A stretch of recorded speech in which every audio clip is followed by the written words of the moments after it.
Hello, everyone.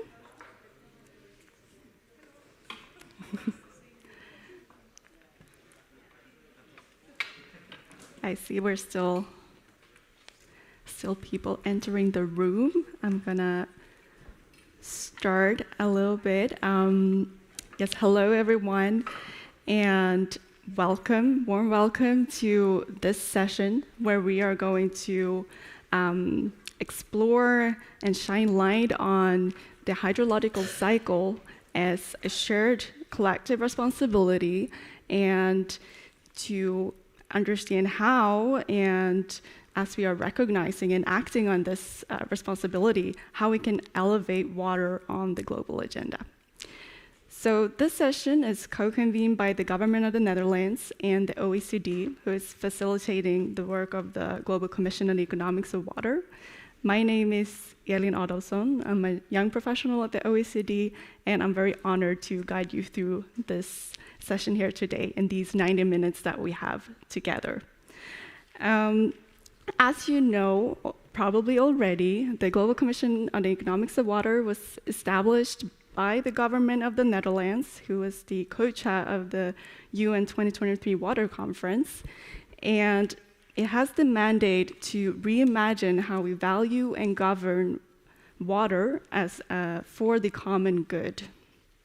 And these last 2 years has offered very intense research, policy development that will materialize in a report that is due mid-October, and that we hope will be a milestone, and that we hope will build engagement beyond the report, that this will be a moment that inspires to further dynamics beyond this report, and that you all who are reading it can read it and see that, oh, but this part here, I can own this. I can take this part and bring this into my organization, and together in that way, we can advance the water agenda and secure more just water futures.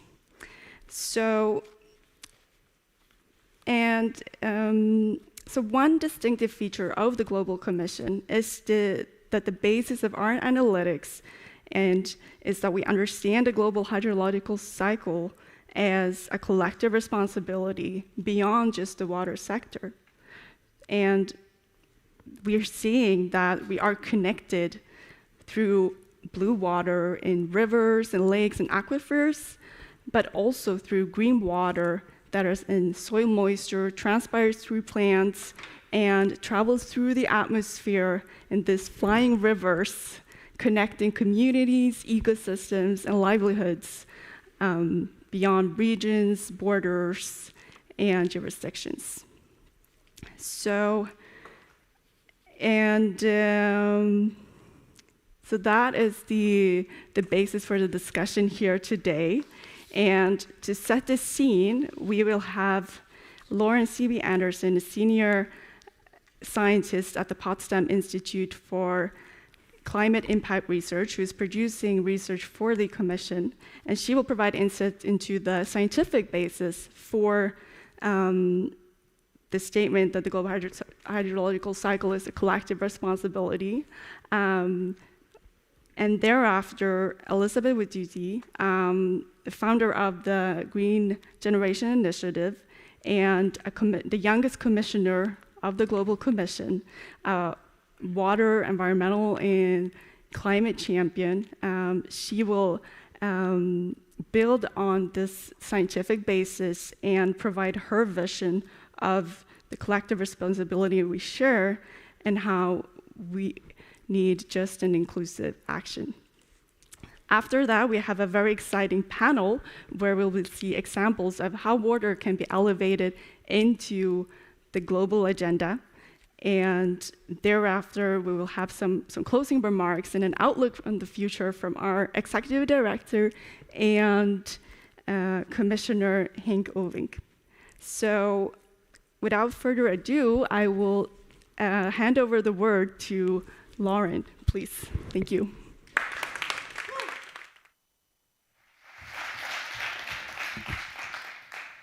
Thank you. So, yeah. Yeah, so I'm Lauren Anderson, a researcher at the Potsdam Institute for Climate Impact Research.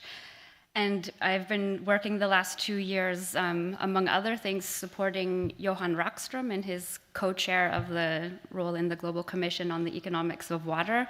And with the few minutes I have right now, I'd like to just take a quick tour through some of our ideas on why there is, in fact, a global hydrological cycle and why it should be collectively managed and why it's a collective responsibility of ours. So, next slide.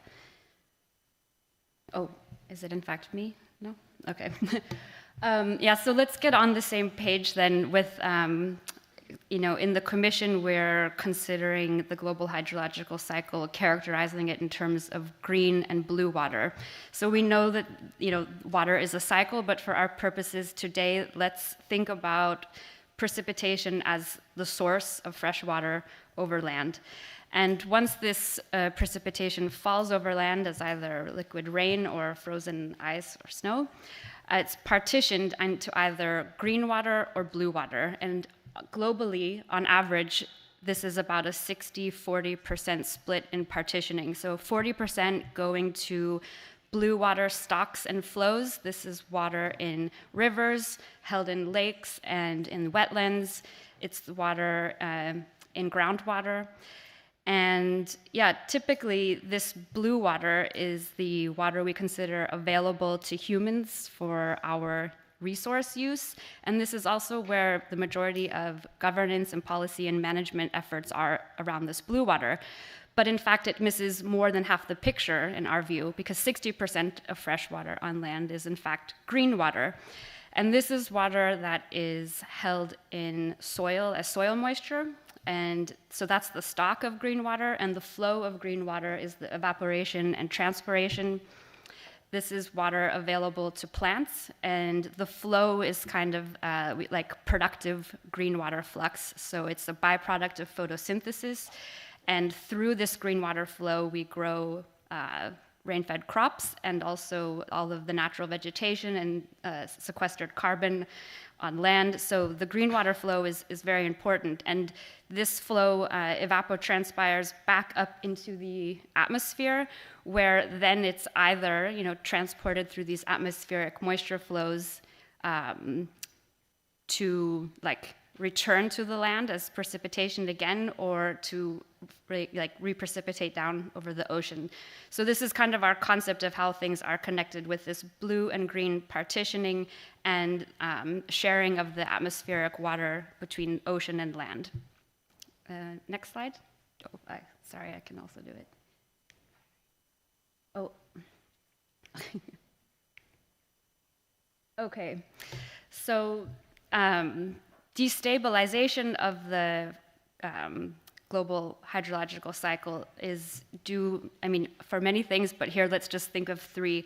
It's a result of climate change, land use change, and our unsustainable use and management of water. So we'll start with climate change. On average, every 1 degree of warming adds about 7% more moisture to the atmosphere.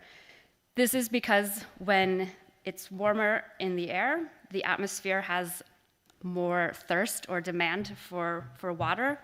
And it also, higher temperatures increase the atmosphere's ability to hold water. So more water is evaporating, and it can in fact hold more as well. Where is this water coming from? Well, a lot of it's evaporating from the oceans, but a lot of it is also evaporating from land. So from surface water and drying out of the soils. And this, has a lot of feedbacks into the biosphere and then back into the climate system itself. So a lot of these changes are compounding. But this increase of water vapor in the atmosphere, it results on average in increased precipitation globally, but this is not equally felt everywhere. Some places will see increases in precipitation, and some will see decreases. We're looking now at a moderate scenario of climate change, the SSP2 4.5 scenario, which many believe to be the trajectory that we're in fact on. You can also see that the temperature changes, though we think about this as a global average, those are also not equally distributed around the world. So temperature change is felt most in the northern latitudes, and also this is where we see a lot of the additional moisture. And then the changes in precipitation and temperature then translate, in this case, I'd like to show you some impacts to green water and blue water. These are maps from the latest freshwater planetary boundary research showing wet and dry deviations of soil moisture and stream flow. This is an average period, a current period, 1976 to 2005, compared to like a pre-industrial period. And basically, you can see that there are both wet and dry deviations in soil moisture and stream flow felt all over the world. So, we don't think these are just local tragedies or local extremes that just happen to be distributed all around the world. This is adding up to a global hydrological crisis, I guess. So now let's talk a little about land use change. This green water flow and flux from land is very important to the whole hydrological cycle, and it's in fact very important to the rainfall and precipitation over land itself. In fact, 45% on average of the rain that falls over land is sourced from land itself. So 55% would be coming from the oceans and 45% from land. So this means that what's happening on land, the land cover, the land use, the ecosystem functioning, it's very much tied to our rainfall over land. So if we deforest or do anything that might change that ET flux from land, we're impacting our own rainfall. And this also then has feedbacks into biodiversity and climate crisis. Water is the bloodstream of the biosphere, so when we change land cover, we're not only impacting ecosystems and biodiversity, but also the water flow through those systems. So I'd like to just go a little deeper into this concept of the atmospheric moisture flows, because I think it might be new to some of you. Just like we have watersheds or basins on land, we also can have something similar happening up in the air. We have precipitation sheds and evaporation sheds. And what these are is for any point on land, like we could consider a basin or a country or even a grid cell, we can track where rain falling on that location is sourced from, and then likewise where evapotranspiration from that location is going to. So a precipitation shed of an area is the area which contributes rain, like the moisture that becomes rainfall there.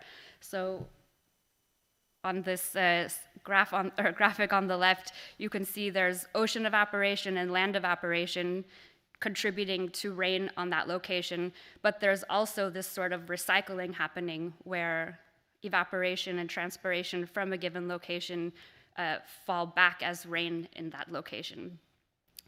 On the flip side, in the evaporation shed, we can see that the ET from that location, it also can either recycle locally as rain or be transported out and reprecipitate as like over land elsewhere or back to the ocean. So the interesting thing here is that if we take here now 4 basins around the world, and I chose a basin here because this is probably a normal like hydrological unit that we might do some management and policy in and think this basin has a closed cycle, or we can, it's a closed system. But now here I have mapped the evaporation sheds and the precipitation sheds for these basins, and you can see quite a lot more area is implicated when we move up into the atmosphere and look at the source of rain for that basin and the fate of its evapotranspiration. You can see, like, for the precipitation sheds in blue, there's quite a lot of contribution of moisture coming from the oceans, but also quite a lot coming from land. And you can also see that in all the basins, the precipitation shed and evaporation sheds, they overlap, meaning their source and sink is one and the same, basically. So evaporation from these locations are critical for their own precipitation, but also transported to like nearby countries, but also sometimes a continental scale, and also sometimes crossing the ocean. If I should overpost these, it like immediately implicates the whole globe in such a setup. So those were basins, and now here's a look at how countries are connected through these atmospheric moisture flows. The white dots are just like the centroid of each country, and here we have mapped the flows, and the arrows are weighted. It's a mess, but that's kind of the point. There's exchange of moisture flowing between all countries. Like, no country is really self-sufficient, so to say, in terms of their rainfall generation, and the dependencies are sometimes like bilateral, unilateral, or just extremely complex. And this is a global average, an annual average as well, but they change a lot according to the year and seasons, etc. So these green water dependencies between countries, they really connect countries in a way they might not realize when they're only thinking of transboundary surface water issues. And finally, just a note on our unsustainable use and management of water. I mean, even this diagram that we have made, it kind of shows water management as in this little, like just a building and an industry, these little icons, and they look contained in one location, but actually with the virtual water trade, demand and use is really a it's just as scattered globally as that atmospheric moisture flow map that I showed. So we really have to consider like all of these physical and issues with our anthropogenic pressures, impacts, and demands. It has exploded to a global connections, I would say.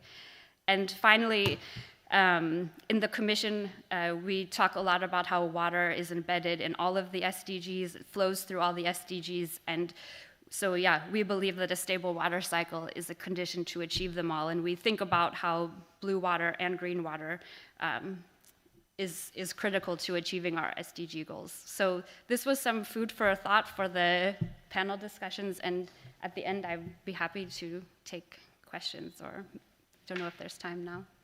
No.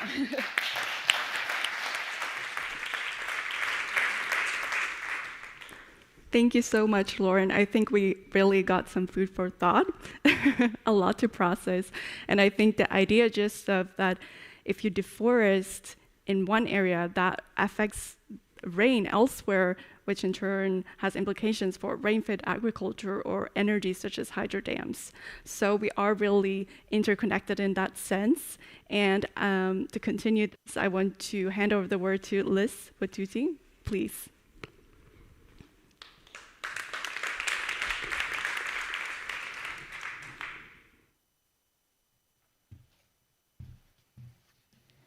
Thank you, and good afternoon, everyone. So my name is Elizabeth Wathuti, an environmentalist, and I am a commissioner at the Global Commission on the Economics of Water, serving as the youngest commissioner.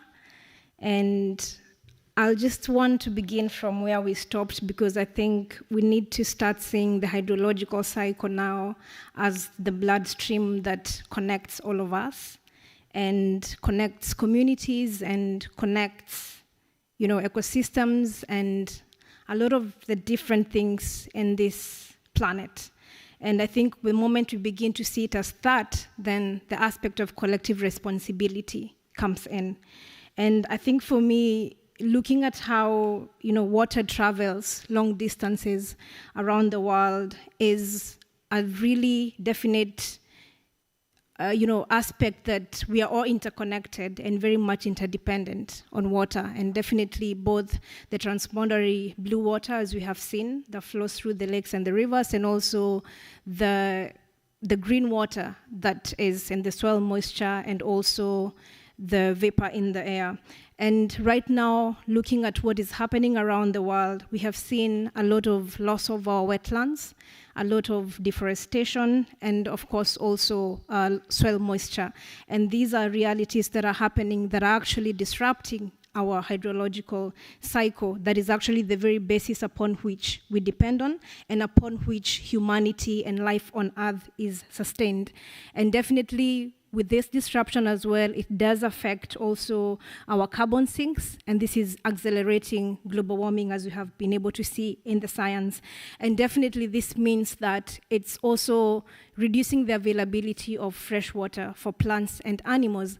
And what I would ask is, what this means actually for us, what does this mean for communities? What does this mean for people at the grassroots levels, for instance, that are the most affected by these impacts? And I've personally had an opportunity to engage and work with communities across the African continent that have been affected by the impacts of this disruption of the hydrological cycle. And I think these are issues that are evident that we ought to begin acting collectively as a globe to address these issues. And just recently in my country, we've just come from a season where we had the worst drought in over 40 years. And immediately after the drought, we had extreme floods that were wiping out communities, wiping out their livelihoods, wiping out their homes, their livestock, and everything that they depend on for their very own survival. So we need to look at all these perspectives and be able to remember and understand that it's about time that we acted collectively. So this actually means that our communities and societies across the globe can no longer now rely on a stable hydrological cycle, and at the same time can no longer rely on rainfall patterns. And if you look at the agriculture sector, for instance, and this is an example I'm giving from the experience of farmers that I've been able to work with in my community, for instance, it's very difficult right now for them to carry on with their livelihoods because crop failures have become a norm, and have become a norm because you can no longer predict when to plant or when to harvest. And this is actually driving the aspects of food insecurity, driving communities as well to poverty, to hunger, which again bring us back to the point that water flows through all the sustainable development goals. And it means that we will not be able to achieve any of them if we do not address this issue about water. And also it brings out the perspective of the interconnectedness between water, climate, and biodiversity. And as well, when you talk about collective responsibility, is looking at who are actually the actors and who are we leaving behind? What roles are we not recognizing within the space? And I like to reference local communities and indigenous communities as well within this context, because they have already been conserving. You know, indigenous communities, for instance, make only less than 7% of the global population, but they've already been conserving more than 80% of the remaining biodiversity on the planet. So we need to make sure that we have that recognition and also that strengthening of the existing capacities as well within the local level, because there are solutions, there are key learnings, there is knowledge, ideas, and innovations that can be tapped into to be able to elevate this conversation at the global scale. And on the other perspectives is, we know that local and regional actions are actually very essential to be able to address these challenges, and they have been going on, and this is what communities are actually using to build their own resilience to the climate crisis. But yet, we will not be able to succeed locally if we don't have collective global action and global efforts of different sectors and disciplines and countries, regions coming together collectively, because this is a shared responsibility. And a shared responsibility is what calls for collective action. A shared responsibility actually transcends the borders, it transcends the disciplines, and it transcends all the sectors. And it's clear that if we respond collectively, then perhaps we'll be able to keep the water cycle within a range that actually secures a safe and a just future. Many of the times we are often looking at how to address challenges today, but we are leaving out how are we preparing for the challenges of the future? How are we making sure that everything that we are doing today actually ensures that safe and just water future for our children, for our young generation at the same time. And I think this is where we must now begin to reinvent how we govern water for the common good, and how we govern water, not just at one level, but at all levels across. And this is going to require us to have also intercultural exchange and reinvent the kind of partnerships within the space. And I believe for me, just water partnerships would be a critical aspect of this, but they must also embody the principles of intergenerational equity, justice, and also inclusion.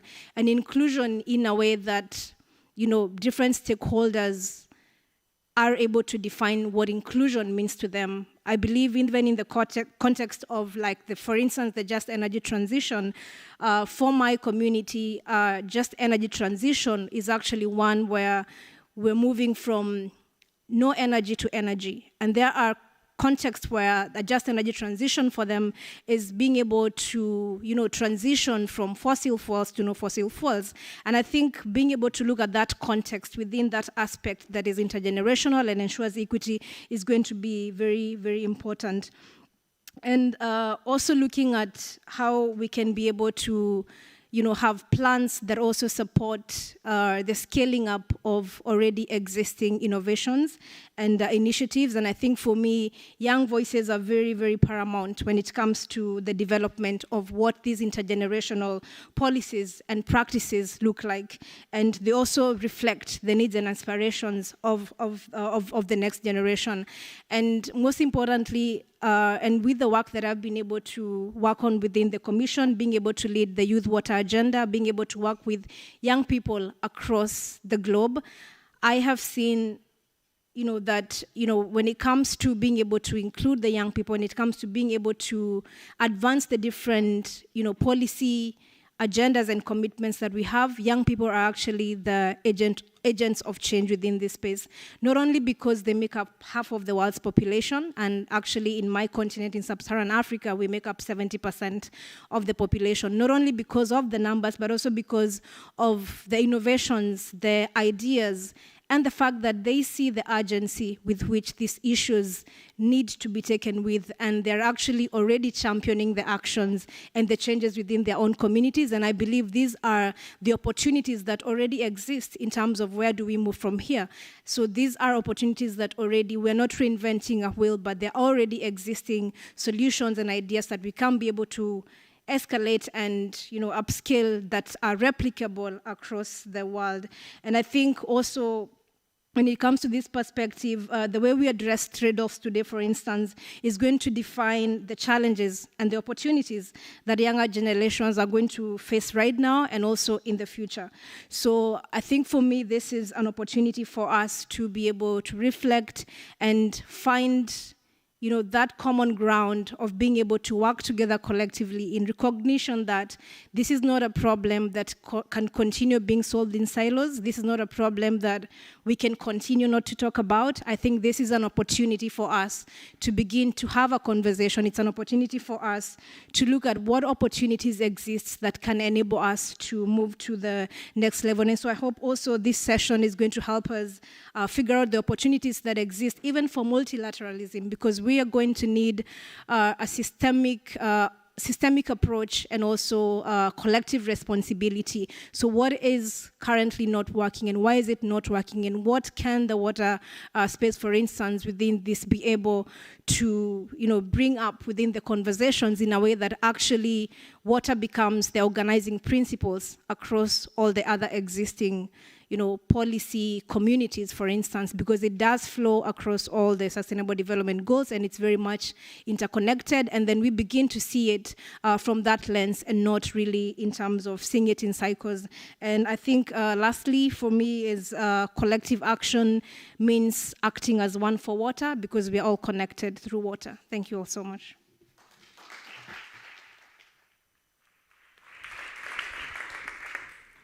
Thank you so much, Liz, for those inspiring words and for highlighting the need of inclusion and inclusion of youth in this space. As a young professional myself, I see the enormous potential that is out there, so this is really, really key. So just to recap very briefly, and to summarize what we heard, we see there are several layers to why the stability of the hydrological cycle affects us all We see that communities are independent and interdependent and connected across borders, not just through transboundary water, but also through atmospheric moisture flows. We see that the global water cycle is deeply interlinked with biodiversity and climate issues, and the water flows through all of our 17 SDGs, meaning that without a stable supply of green or blue fresh water, we will not be able to deliver on the Paris Agreement, the Global Biodiversity Framework, or the SDGs. So with that said, I am honored to now invite our panelists up on stage. So we have a very exciting panel in front of us. So I would like to invite, first of all, Dr. Mohamed CVC Diatta up on the stage, please. Dr. Diatta is the coordinator of the cellule de suivi de promotion de vulgarisation et des recommandations of the 9th Forum of World Water Forum that was hosted by Senegal. Next, I would like to invite up Aisha Al-Atiki, please. She is the lead of the UAE. See, I'll stand over here to not be in the way. The Mohammed bin Zayed Water Initiative that aims to highlight water scarcity on the global agenda. I would also like to invite Meike van Ginneken, who is the water envoy for the Kingdom of the Netherlands. We also have Veronica Manfredi, who is the Director for Quality of Life at the DG Environment of the European Commission. And lastly, but not least, I'd like to invite up Luna Goujou, who is the head of the Water and Sanitation Division at the French Development Agency, who is the initiator and the first president of the Water Finance Coalition. Please.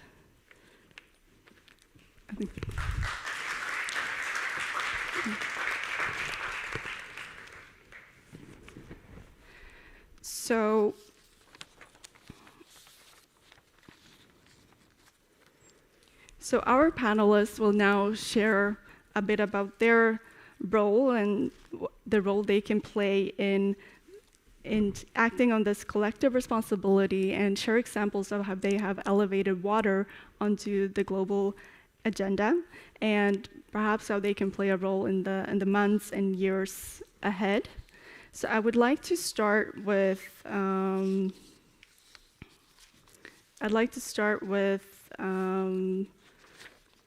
Dr. Diatta. So Senegal has applied to co-convene the UN 2026 Water Conference together with the UAE. And so this conference will follow up on the UN 2023 Water Conference, co-convened by the Netherlands and Tajikistan, and the first global water conference in almost half a century. So why, according to you, is water a collective responsibility, and why do we need UN action on water? How do you envision, or what do you envision the UN 2026 Water Conference to achieve in terms of global cooperation? Thank you for the invitation. We recognize the work that Netherlands and Tajikistan did in 2023. It was a huge job and great outcomes, and we know that we have to keep this momentum to place water at the high level of the political agenda. And we are working with UAE to have a big ambition for the next UN Water Conference, because water is life, water is the lever for our common livelihoods. Water is vital for peace, for security, and water is vital also to mitigate climate. We know the essential role that water plays. In my region, in West Africa, all countries share water with only Cabo Verde, Cabo Verde is an island. Only Cabo Verde doesn't share water cross border, and this means that our future is in cooperation. Our future, because in the transboundary waters we can sow the water cycle. We can show water coming from the another countries and come from another country to my country, like my Senegal River Basin take his source in Guinea, Mali, Mauritania, and Senegal. You see that this means that we have the same ambition that if we need to succeed on water management, we need to be together. This is why more than 50 years today, we have Senegal River Basin Organization. We share our water resources. All infrastructure on this river belongs to the fourth country, and we share benefit from hydropower, water for irrigation, water for drinking water, and water for ecosystem. This means that on the road to 26, the main important that Senegal will push also is the importance to be in partnerships regarding water issues between stakeholders, between states, but also between ecosystem. And we need to protect water source today, water against pollution, and water against all these things happening around the West African region side. This is why on the road to 26, we took these issues, draft issues, water scarcity issues, and the important role that hydro-diplomacy can play between two states or many countries to cooperate, to engage together regarding water issues. This is why we are very engaged on this issue. Thank you. Thank you for highlighting just the key role of cooperation, and as you said, also the implications for agriculture, ecosystems, and energy, and how these systems they're intertwined with how we cooperate. I would like now to move to you, Aisha. So, yeah, the UAE is co-convening or is applied to co-convene the UN 2026 Water Conference. And you yourself, you're leading the Mohammed bin Zayed Water Initiative, which aims to elevate water scarcity on the global agenda. So I want to ask you, why does water scarcity require global action from your vision, and what is your expectations from this initiative? What would you like it to achieve? First of all, thank you for your question and for inviting me today to join these esteemed panelists. As you mentioned, I work for the Mohammed bin Zayed Water Initiative, which is a non-profit organization recently launched earlier this year, but as part of the UAE's mission to address global water scarcity. The initiative's mission is to provide clean, accessible, and sustainable water to all through the acceleration of the development and the deployment of water technologies to water-scarce communities around the world, and to raise awareness on water scarcity to ensure its prioritization on the global agenda. We're so glad to see that there has been this global awakening on water, and I'm sure the whole water community is extremely happy with that. But how do we continue to ensure that water continues to be high on the global agenda? I cannot come up with better words than His Excellency Deputy Minister of Water and Sanitation of South Africa, His Excellency David Mahloub's comment in the opening ceremony, which is water knows no boundaries, water knows no ideology, we all live downstream.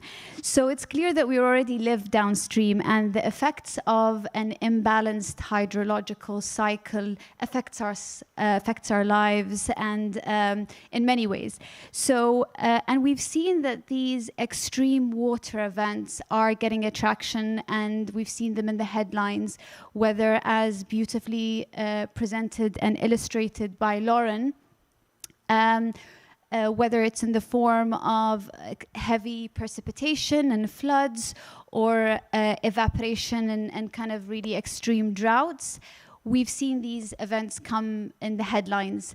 And whether it's because of the increased frequency, but we've also seen several of these water events cause other implications, such as difficulties in navigation in many rivers in Europe, in China, in the US, the droughts, the prolonged droughts in Africa really causing a humanitarian crisis.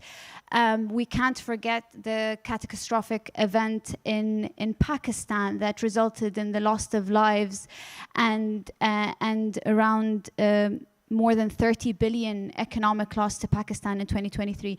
So we know the implications are severe, and we know that it's a problem. And the imbalance of the hydrological cycle, it's becoming increasingly global, and as we've heard today as well, because of the interconnection, and its scale and impact as well is becoming extreme. And this all and we know that the global water demand is just going to increase. So there's a pressing need for action, and we know that the road ahead of us is not easy, but we are optimistic. And I applaud the work of the Commission and the kind of the determination and effort that the Commission has worked on in identifying a holistic path that focuses and looks at the path forward, including governance, policy, equity, and nature.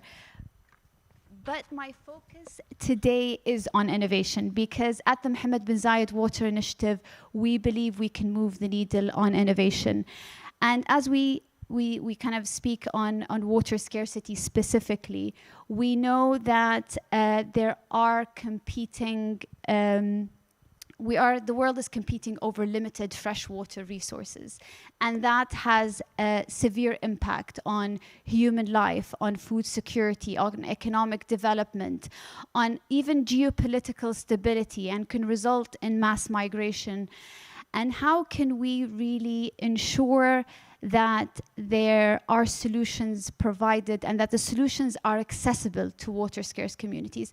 Now, we know that there are several solutions available today, but there are barriers to these solutions. They're just really not accessible to many of these water scarce communities where the quantity of water is the issue.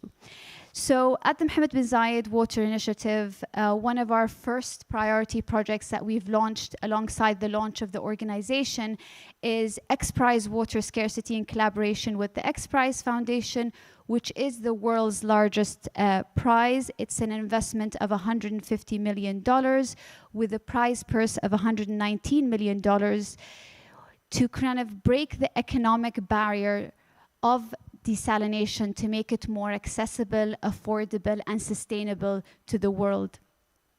So I just wanted to also add that in the Mohammed bin Zayed Water Initiative, we're really also focused on addressing both the supply side to the problem and demand side. So we're really looking at solutions that can be deployed to address the several water scarcity challenges. And I really hope that today, with kind of being engaged at the World Water Week, that we can share and learn from each other's experiences and really find and discuss existing solutions and the possibility of future solutions that we could collectively be behind and possibly scale. Thank you so much.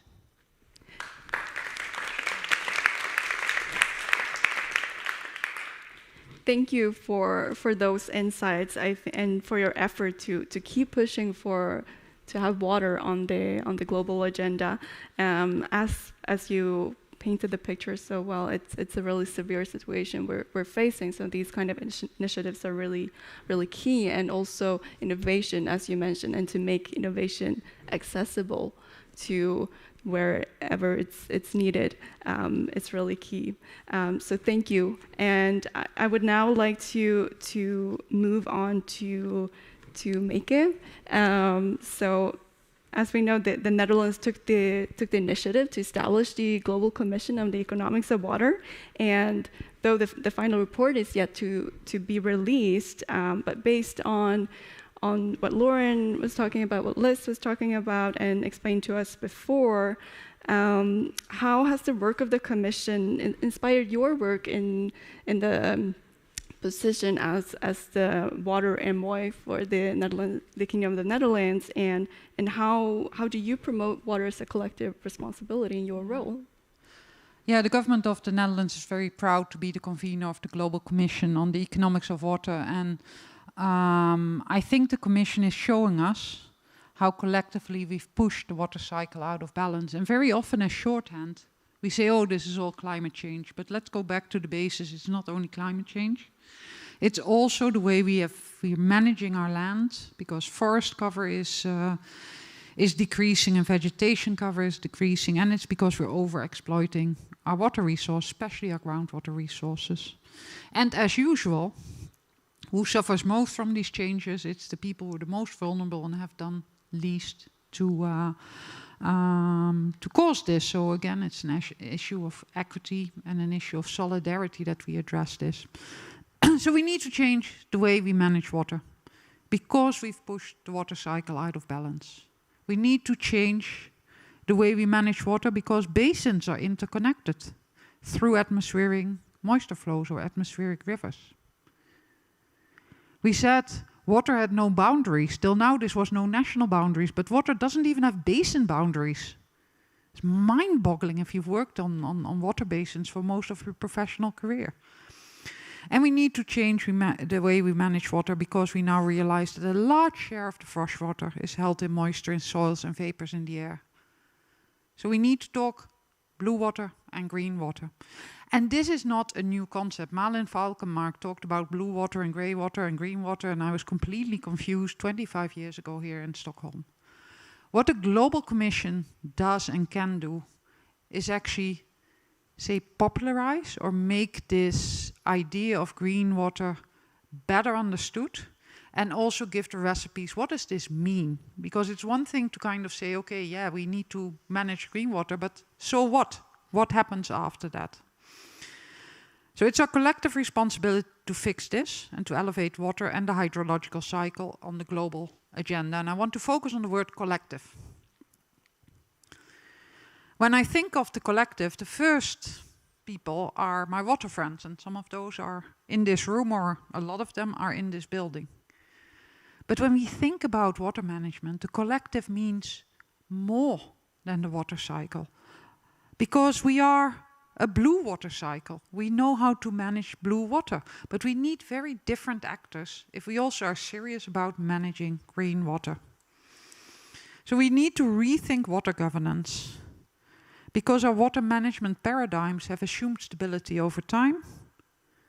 And we can celebrate the progress we've made on integrated water management, and especially about basin management since the Dublin Principles in 1994. And we need to continue with basin management, but basin management by itself is not enough if we know that these basins are not closed systems, and if we actually, a lot of the work we have to do is on green water. I think the subsidiarity principle, that you want to manage as much as possible at the local level, and only if it's necessary go to the national level, go to the transboundary, go to the global level, is still there. But it's more than just basins. But we also need to think beyond the water sector.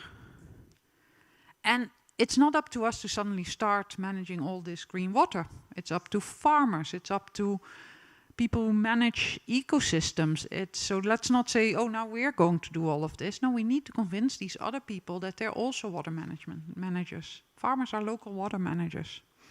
Mayors are water managers. Land planners are water managers. So we can no longer afford to only govern blue water.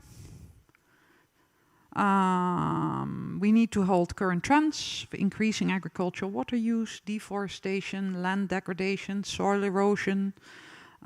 We need to think about rain harvesting, reduced tillage, use of cover crops, restoring forests. That's all not things we do.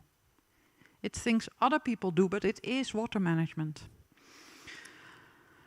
So let's reach out at the global, the national, the basin, and the local level. At the global level, that, for instance, mean that we really need to use the existing COP processes on climate, biodiversity, and desertification, and anchor water there, and set up something else, which is a nice water organization or water gathering. But we need to really get out of our blue water bubble. So collective action is less about breaking geographical barriers, more about sector barriers. So let's not reinvent new institutions at a global scale. I also think we need to recognize that a lot needs to be done at the national level. I mean, that's how we manage the world, right? National governments make land use policies, agricultural policies, subsidy policies. So that's the bedrock. A lot of it is about spatial planning, agricultural subsidies, teaching farmers how to manage soils, forestry, land use. So governing the water cycle is fundamentally cross-sectoral, and that still needs to land for all of us. And I hope that the Global Commission can help in defining the policy recommendations for this. Because for me, after 25 years of being a blue water manager, I need to be re-educated to be a green manager. Or maybe I should just stay with the blue manager and trust my friends somewhere else. Thank you.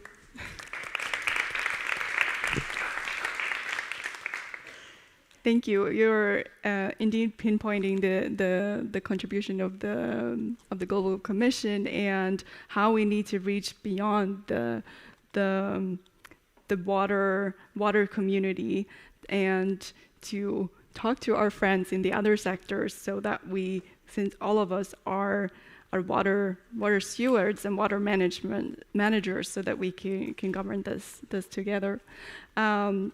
Now I would like to continue going to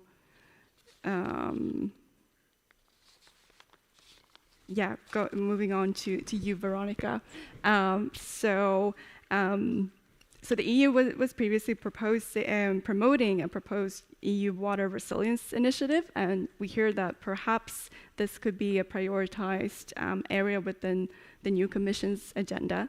And from a perspective of the DG environment, how do you see water with a hydrological cycle as a collective responsibility? And how do you see on this issue of reaching out across the sectors to collaborate with other DGs across the Commission?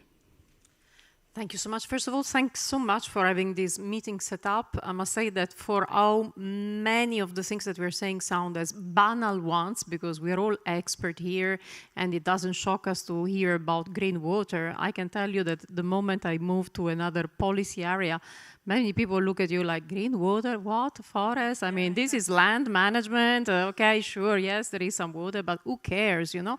So we are still in a world where actually there is an enormous amount of education and pedagogy to be done. So yes, Maike, we need you as blue manager because the blue can teach a lot about the green.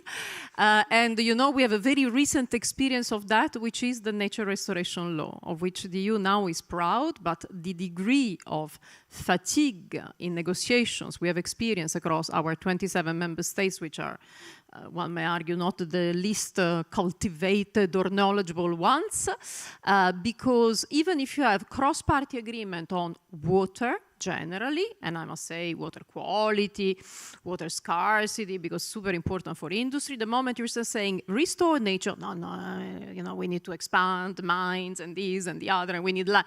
So we are not necessarily connecting the dots. We are not necessarily connecting the dots. So why is this a collective responsibility? Because unless we all realize that we need to connect the dots, we don't manage to get there where we need to be. And I think Lauren really has to be thanked for a wonderful presentation, the image where you see the globe and the interconnection between the evaporation and the precipitation sheds. I mean, do we need anything else? Just look at that. And indeed, look at the blood. We are united by the same, exactly the same blood, and blood is water, as we know. So overcoming these, that translate in so many aspects of our society. I mean, look, we are in beautiful Sweden, a country of welcoming migrants for decades that is now switching, and this type of switch you see in many other countries. Netherlands is another example. Italy is another example. Shows that notwithstanding the many things we understand rationally, deep down there are these worries, these fears. And actually water is a driver of a more fearless approach and more secure approach. Because if you approach things through water, you realize that by doing a lot of actions under the security angle, so also international cooperation, security, for our own geopolitical stability and so on, for the economy, actually you can reconnect the dots, but then you realize that you can only get there if you truly work on restoring the broken water cycle, also through nature restoration. So what you can expect out of the European water resilience strategy, that yes, will be a priority. President von der Leyen has confirmed in a recently announced political guidelines that this will be very much on a radar screen in the broader frame also of the European climate adaptation strategy. It's a realization that the entire green, as we call it, green and digital transition of the European Union cannot happen unless we also get the water balance right. So what I expect from the Global Commission on Water Economics is a lot, and Hank knows, because a weak point of the implementation of the many water pieces of law of the European Union has been the economic dimension. We already have now in the EU the Water Framework Directive that says that in principle member states should not only better internalize the cost of mismanaging water, but also give incentives to those who use water efficiently. And even this incentives part has not been very much used. So I am here also to look for inspiration from so many other countries around the world that are managing piano piano, but steadily for sure, to create champions, to create really another way of being efficient in the way we manage our water, and would like to congratulate particularly Senegal and the United Arab Emirates for making themselves host of the next edition of the UN Water Conference. Even the fact that we will now meet every 2 years regularly is absolutely imperative to keep the momentum high. Thank you. Thank you.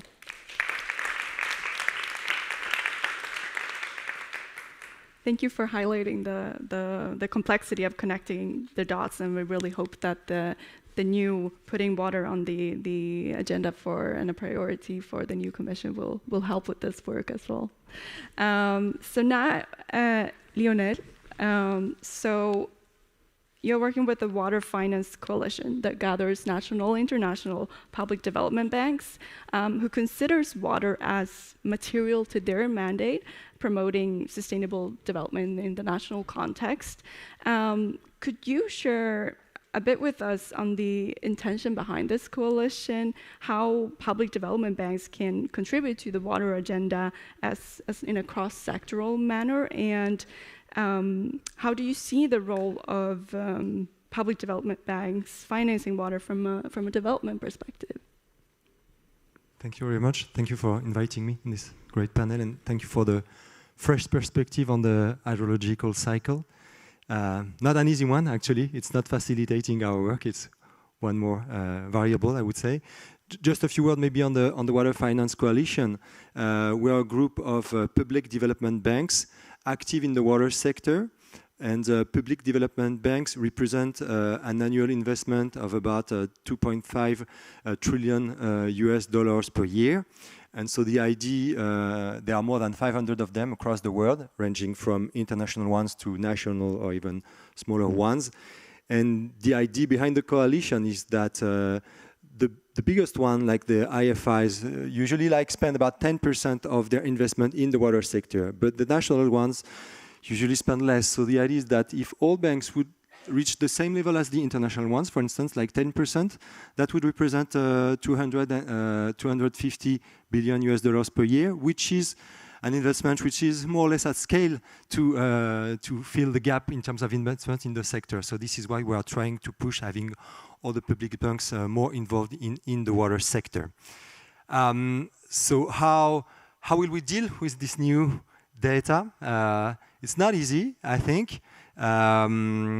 And also because how could we put it into consideration in our strategies, maybe in the way we intervene? It's not easy because the models for hydrological, for precipitations are not an easy one. I mean, we see we could reduce evapotranspiration if we have a bad practice on the soil.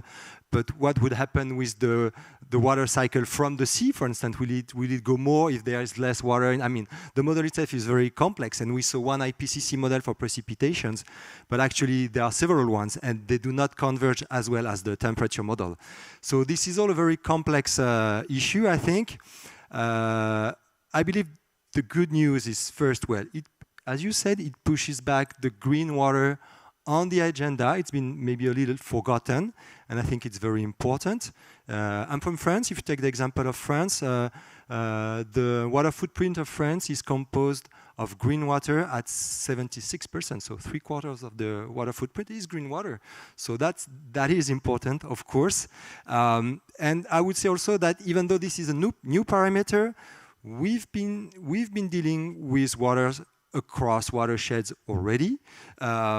Sometimes with manners of which may not be that recommendable. I'm saying that because I've been reading last week an article, maybe you've seen it, with the Spanish meteorological system, which was worried about the cloud seeding action of Morocco, and it was saying it was modifying the rain in Spain. So I mean, the topic is here, but I think mostly, and it was reminded in one of the last slides, I think it's virtual water. I mean, virtual water today, as of today, is already more than 2,000 cubic kilometers.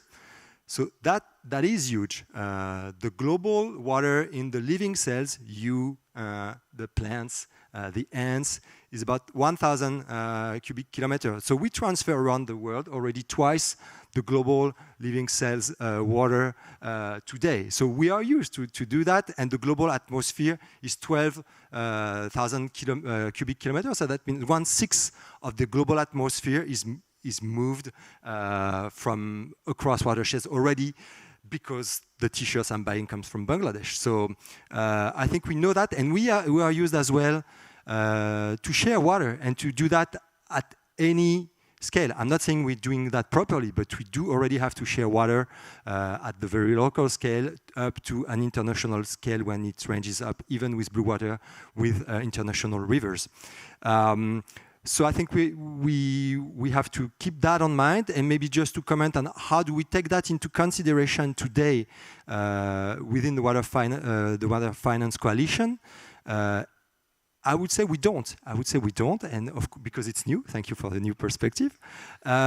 Also, we don't because in reality, we don't take that much water resource management into consideration into our investments, because so far it has not been a key factor. I keep saying that most countries that do not benefit from a sustainable drinking water system do not have this problem because of the lack of resource. It's the lack of investment, of governance, of quality of operation, and so on. So I've been saying that for 15 years, and now I'm changing my discourse, because we can see more and more countries where the resource availability makes a difference, but still investment in water and sanitation represent only actually 10% of the global demand for water.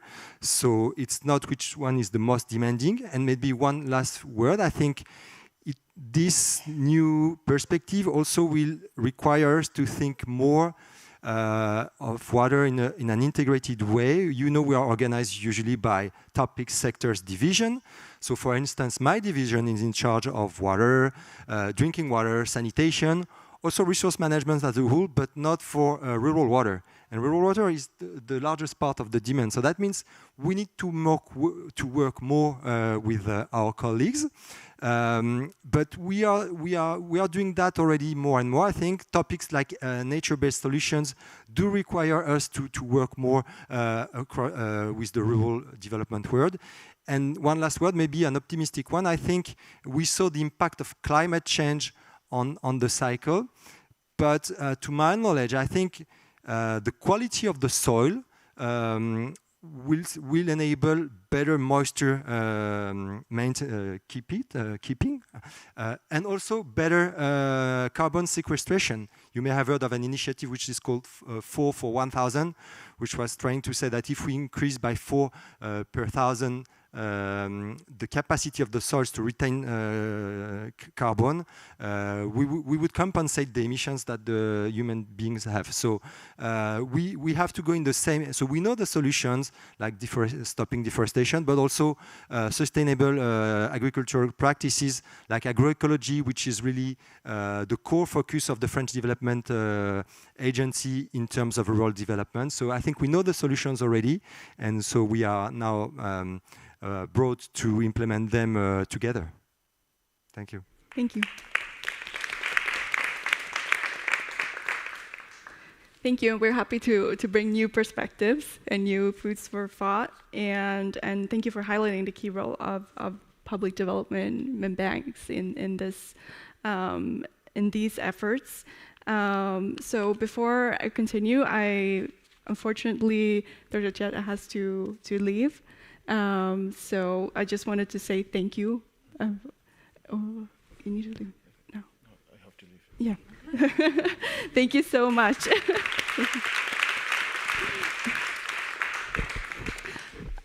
So for you who are still with us, so we have heard now visions, your ambition, how what are the opportunities to bring up water in the global agenda, how concrete examples of how that can be done, but also that there are multiple challenges ahead. And some of you already went into this line, but in this work ahead, I wanted to ask you how the work of or ask you to reflect on how the work of the Global Commission could inspire this further action, and what you expect from the Global Commission, and how can it be helpful, and how can it be helpful in building coalitions and engagement and ambition. So if you have any thoughts on this.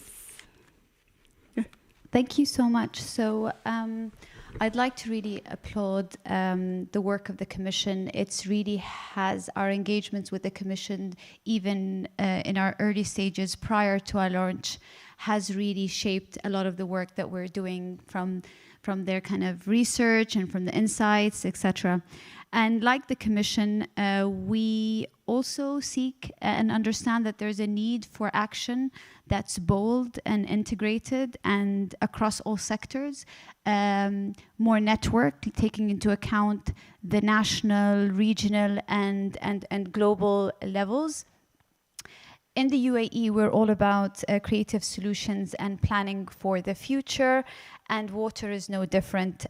So we share the outcomes-oriented approach, and that has been highlighted as a core need by the Commission.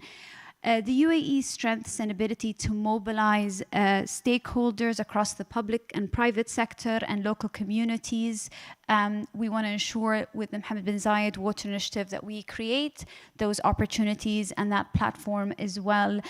As we progress in identifying the areas in which we believe we can have the highest impact or the most impact, support from the Commission will be important to really draw more insights and kind of understanding from the work that you've been doing that we can take on board. And also in return, we are happy and keen on sharing our learnings from our experience in terms of the development and application of solutions and innovation to address water scarcity. And that we hope that this can kind of encourage best practice on scaling solutions for the greatest impact. I also understand, and I know from our conversations with several members of the Commission, that they have the exposure as well in dealing with several organizations and governments. So shedding more light on where things have worked and where we see amazing solutions and lessons from that, and where these solutions can be adopted in similar circumstances. I know it's been mentioned that the UAE is honored to be the co-chair candidate for the UN Water Conference alongside Senegal, and we hope that we build on this the monumental success of the UN Water Conference 2023 and kind of also pave the way towards 2028. In addition, following the UAE's long tradition of involving youth in all aspects, economy, energy, society, youth have always been part of the discussions, and they've been empowered to be kind of key stakeholders in these conversations. And what we like seeing is the Commission as well has really shown an exemplary model to how youth engagement and youth inclusivity is important to really address the water challenges and to really empower the future water leaders. We know that they come with new perspectives and in terms of applying technology, creativity, but also that they have that huge moral authority when it comes to pressing for action to address global challenges. So that's it from my side. Thank you so much.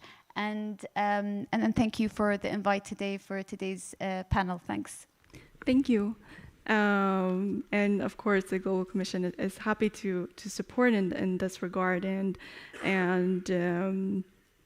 also, as you're saying, there's so many good examples out there that we need to draw from, for sure. And I wanted to just ask if anyone else would like to build on this. Yeah, thanks. The Global Commission has done a tremendous amount of interesting analysis. I think everybody on this stage has said this is complex business, and maybe, we're not that smart on this stage, but the objective of the Global Commission on the Economics of Water is to redefine the way we value and govern water for the common good. So what do we expect from the Global Commission is a crisp, focused report of about 50 pages that actually outlines this story in terms that Veronica can take it to all those people who kind of roll their eye when she starts talking about green water, and that I understand and that people outside of the water understand, and which has policy recommendations, not detailed policy recipes, but policy recommendations for prime ministers, ministers of finance, ministers of agriculture, for others, but really has that clear. And we had the Dublin Principles, they've gone with us for 40 years. Now we will have the principles of the Global Commission on the Economics of Water, but that requires translating a tremendous amount of knowledge in a language and in policy recommendations that you can actually remember when we wake you up at 3 in the morning and say, what do we do to redefine the way we value, govern water for the common good? And what do we need to do on Monday morning and next year? Thank you. Thank you, Maaike. Thank you. No pressure. Veronica, would you like to? No, it's, I think Mike and myself share an element of being provocative. They cannot stop us. But whereas you were speaking, I was thinking, how can it be that I read on the headlines of Belgium and so other member states, when the cocoa price increases, or, I don't know, gold, of course, is constant in our mind, not to mention petrol, of course, but water? I mean, this thing that somehow connects us all is so scarce. Yes? So the gentleman sitting next to me is representing the voice of the financial sector, who says, up until now you were pretty silent. We took you for granted as well. You were not complaining so much. It's only now that there starts to be some noise. And we have to be collectively able to come up with a methodology of measuring somehow the value of water. That's really the point, because if you have to convince so many people, so many different countries, there should be at least a commonly agreed way of saying this is the minimum that you have to calculate when you try to calculate the water footprint of stuff. The Commission on its side is trying a little bit its best. We have adopted in this mandate, with the support of our member states, for example, a proposal to redefine the eco-design of a number of products. We will have our kind of headaches in order to calculate also the water footprint of a number of goods on our market. But the more we can come up with something that can be a little bit universally accepted, the easier we can do progress. First point. The second is certainly the governance. And that's why I'm so happy that indeed the Global Commission on Water Economics is a result of the UN Water Commission. The UN governance is quintessential. It gives such a push, and we are very, very supportive of the system-wide strategy on water and sanitation, but we also call for the UN Water Envoy simply because it facilitates ultimately our lives. Let's face it, the moment we have strategies clear adopted at the UN level, One Health is another very good example that is now percolating through our activities. It makes our life so much easier in convincing the farmers, the fisher, the energy sector, and all the other sectors that of course need change. We are moving in an area full with national sensitivities. Subsidiarity is a treaty concept, as you know, so also legally there are limits to what the European Union can even propose, I would say, and the only way to propose and achieve common agreement is if we are really strong with the impetus of an authoritative, truly international and internationally supported body to say this is by far no longer something we can, solve with national sovereignty aspects. We have to really do it together. Thank you.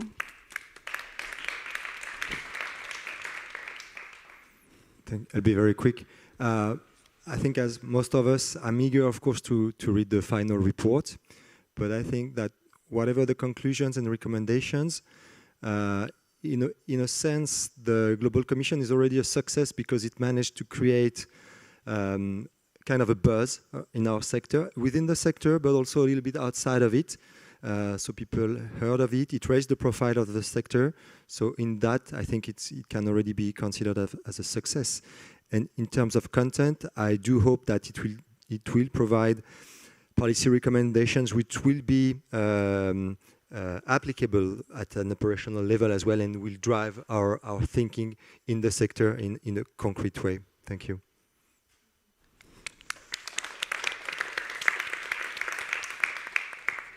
And with that, I want to say thank you so much to our panelists and for all your insights and contributions here today. Honored to have you and have been able to talk with you here on stage.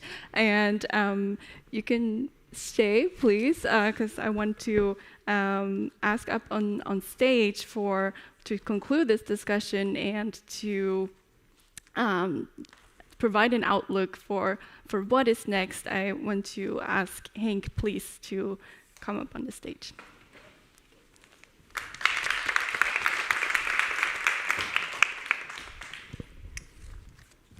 I'm just going to sit with you, if that's okay. Yeah. And Elaine, thanks first of all for moderating not only this excellent panel, but excellently moderating this excellent panel. Yes. I think that's an undervalued aspect of what we try to achieve. Liz was already on stage. The Global Commission on the Economics of Water, this is not what you asked for, but I'm going to say it anyway, has a support secretariat that sits within the OECD that also represents across generations expertise and across continents. So what we try to do within the Commission, which was not so much highlighted, but is as the third economic review after Stern and Dasgupta, valuing their work, we also decided upfront that we did not want an academic report on the table drafted by one academic. We wanted the best of science and knowledge. And Lauren, applaud for your presentation and representation and deep insight in this complexity in a way that everybody could understand. So I think she also deserves, again, applause for that. And with Lauren, Johan, and the team, and many more scientists, It was about the Commission bringing voices across generations, continents, and backgrounds together. Half of the commissioners never worked on water. And that is exactly what I hear here. It's about solving the water crisis is not about water, but is about agriculture and food and changing diets and subsidies and focusing on finance and biodiversity and land use and therefore planning mechanisms that are coming in from different perspectives than water. And with that, understanding the importance of water and the full hydrological cycle and anything green and blue within that. So this water crisis is an outcome of a far larger crisis.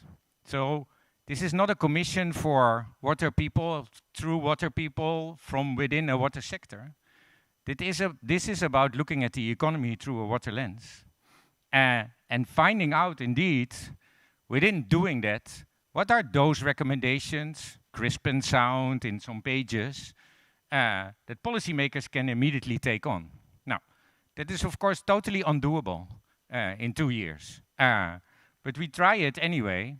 So on the planning and so the outlook, what you will see is that while right now we're in the midst of putting together, I think, 27 puzzles of puzzle pieces into one smaller puzzle that is understandable, and setting aside the others, and turn that into a compelling report and an executive summary that also has, and Lauren already gave you a peek inside, graphics that makes you understand in one way of looking at it, saying, this is me, and this is how it works. A narrative to help you go through the challenges of our economy through a water lens, its relationship to that economy, to governance and justice, and look through that in how to resolve these challenges in a mission-oriented approach. So we take a long-term perspective, mission-oriented, and bring that back home programmatically to identify what the steps are. With that, we will embark on these missions and we'll expand on these missions, and they will, not be rocket science because we already talked about them. It's about food, of course, but not the agriculture perspective. This is from changing diets all the way to changing subsidy systems. $380 billion of subsidies go around in the food sector, not eradicating hunger, but producing food. And each of those dollars spent are a Ponzi scheme, because what's invested in that food sector eradicates the basis where that food production is that it needs, which is water. So thinking through how, from changing diets to changing subsidies, and the relationship to mission number 2, land use and biodiversity, it's explained already how critical important that is for anything water, blue and green, and the security of our planet in the context of a changing climate and a growing need and a growing economy and a growing population. Landing on mission 3, where that economy, in one way or the other, has to be looked at in a circular manner. And this is about resources beyond water, but also in water. And connecting that to mission number 4, which is about climate, but then not what we normally think, we've put water in climate adaptation somewhere in a corner, but water is central and critical to climate mitigation, emissions, and how that centrality can actually help contribute to leading with that climate crisis. I probably misquote Johan, but I try to. There is no 2 degrees without a stabilized hydrological cycle. And quoting him again, there's no way we can restore that hydrological cycle, but we can attempt to stabilize it. So this is the vulnerability where we find ourselves. And the 5th mission, of course, will be about health and WASH. Don't expect rocket science there, because too many things have already been said on WASH. This commission will not all of a sudden present you with silver bullets on how to resolve these crises. The other thing I want to say is that the Commission finds itself in a far larger dynamic. We stand on large shoulders and smaller shoulders, way beyond principles of the past, but in the context of understanding what this relationship between economy and water is. We have the opportunity to converge a lot of that knowledge, practice, and capacity, put our own lens and perspective and our own knowledge on top of that, and come to those conclusions and recommendations that are helpful, plus an agenda of follow-up.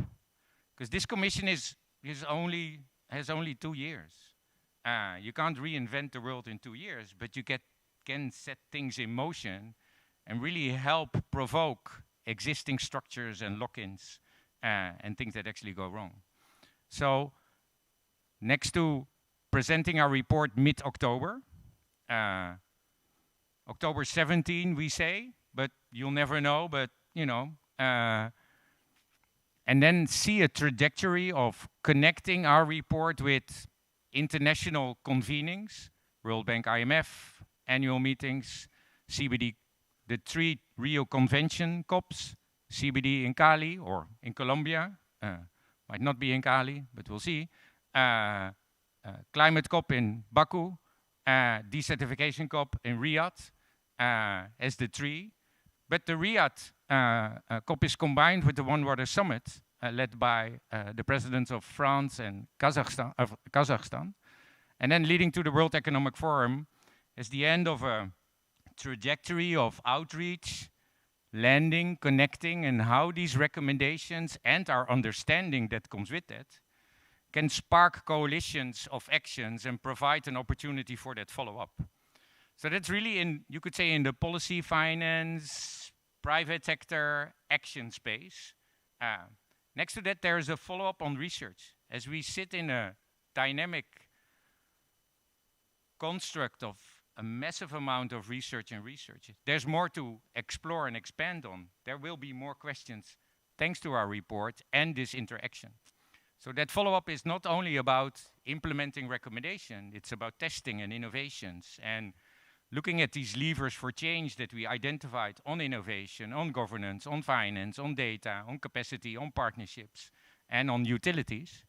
It's also about identifying an R&D agenda for the next decade that we can step forward on to make sure that the work of the Commission is not lost in these 2 years, but is anchored in the many opportunities for science and innovation beyond the Commission.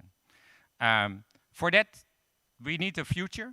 So we'll see how that goes. But this is a bit where we are. In and with the report, the youth and the intergenerational aspect is key. So Liz already talked about this youth agenda that will be part and parcel of the report and how we set this forward. The many lenses of justice. One of them is, of course, about inter- and intra-generational justice. Critical importance in the understanding of the challenge, but moreover, the understanding on how we move forward. So that's where we are. We just moved last week from version 0.1 to 0.2. These are non-edited versions. We're now in the midst of translating that into an edited version that's readable across, an executive summary, data graphics, a website, and a way to narrate it in a way that everybody can understand it and it hits home, and that you feel the pain, but also the opportunity that come with it, and the urgency to act, as well as the tools. You feel there are tools. Perhaps not all of them are there, but you feel there's that possibility. So we hope to be hopeful. The Commission's chair and the commissioners are, and so am I, and as well as the team at the OECD. We can never, we can only spark.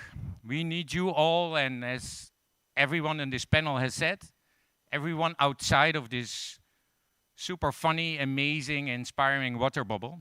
And it's these connections that you make every day, every second of every year that are going to be critical importance if we want to land our work in a dynamics that is productive, provocative, innovative, and that we can scale and replicate to see the change that we need. So thank you already for your future partnerships. Thanks, Eline. Yeah. Oh yeah, you do it. I'll do it. Yeah. And because we want to spark these conversations, this is beyond what we do. We have, there's a website, there are op-eds everywhere, but we have amazing researchers. You heard one of them already, Lauren and Anderson from the Potsdam Institute. But in a conversation with Ram Fishman, professor of public policy at the Tel Aviv University, they already start to explore what this is, this complexity, and unravel this for you. So this is the first Flowing Forward podcast by the Global Commission, but not the last, and it's live since today. There's no QR code, but on our website you definitely find the link, but also on LinkedIn and Twitter and Instagram, our commission has. Find Lauren and Ram in their first conversation on Flowing Forward, looking at how this hydrological cycle, what it really means, but also the personal story, why they are so passionate and excellent and amazing working on this great work. So listen to the podcast, visit the website, follow us online, and partner with us beyond October to make this a reality. Thank you so much.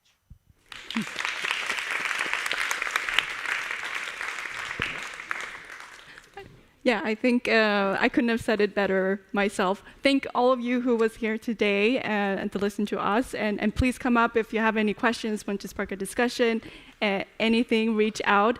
And have a very lovely evening here in Stockholm. Enjoy the city. Thank you.